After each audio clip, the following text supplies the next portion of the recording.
Hello, I'm Jeremy, and I'm here in the TRQ Research and Development Facility where we test all of our parts on a fleet of vehicles. Today, we're going to be installing this mirror on this 2012 Ford Escape. If you're looking for mirrors for your car, definitely check out the TRQ brand because they're direct fit, they fit and function properly, and they're going to fix your problem right the first time. So let's get started. Remove this trim panel behind the mirror, like so. Right behind the door handle, you're going to find a little secret panel. And you want to pull this panel out with a pick. If you put the pick right in the top, you should be able to pop it out pretty easily because it has a little push tab on it.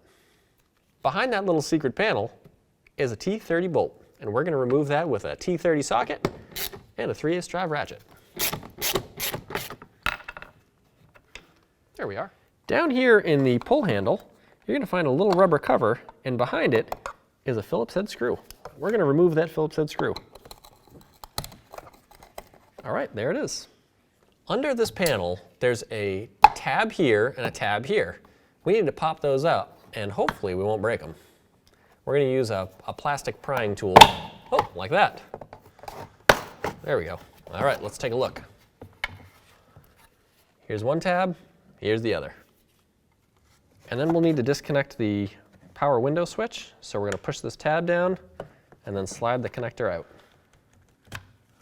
like so.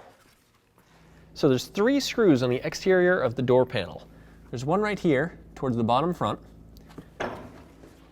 and then there's one up top, and then there's one at the bottom. They're all Phillips, and we're going to pull them out with a screwdriver.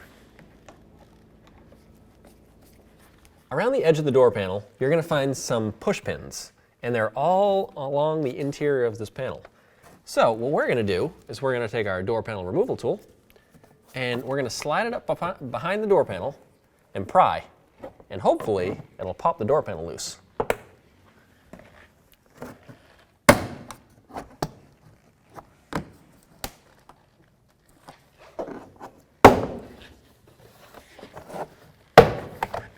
One more. There we go. All right, with those popped loose, we should be able to lift this right off. And then we have a couple more things to remove. Here's the door pull cable.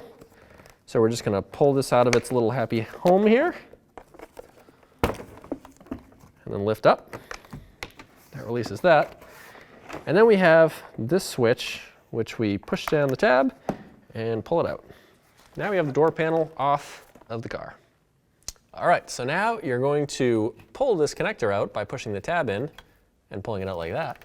And then you're going to need a 10mm ratchet or a wrench, and you're going to want to loosen up these 3 bolts. Now you only want to loosen them because if you take them all out, your mirror is going to fall off. All right, so now they're loose. With it loose, you want to hold the mirror with your other hand and then just pull these out one by one. You don't want to take them all out at once without holding the mirror because if the mirror falls, it's going to break. All right, we've got the 3rd bolt out. I'm still holding it with my hand, and now we should be able to just pull it off. Here we are. All right, so now the mirror is off of the vehicle. All right, so now we're going to put the mirror on the vehicle by just sliding it in, lining up the bolt holes. And then we can start putting the bolts back in. Sometimes new mirrors will come with new bolts, so you can decide to use the new ones or use the original ones. All right, now we're going to tighten each one up.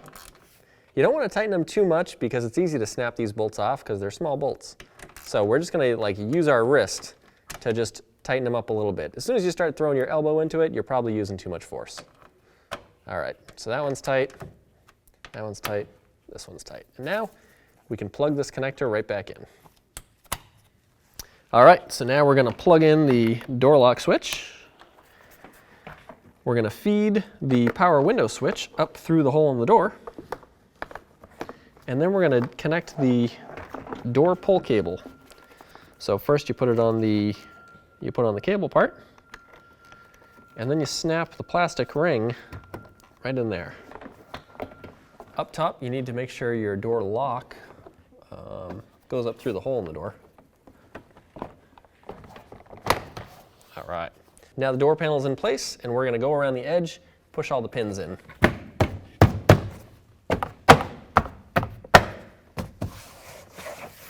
Now we'll plug in our window switch, and then we can snap the trim piece down into the door panel. We can then put the Phillips screw into here,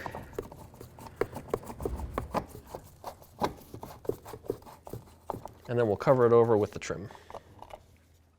Now we got to put the T30 in to the door, right in here. This trim just snaps right into place. This cover needs to go over the bolt, just like that. And then we're going to reinstall these 3 Phillips head screws.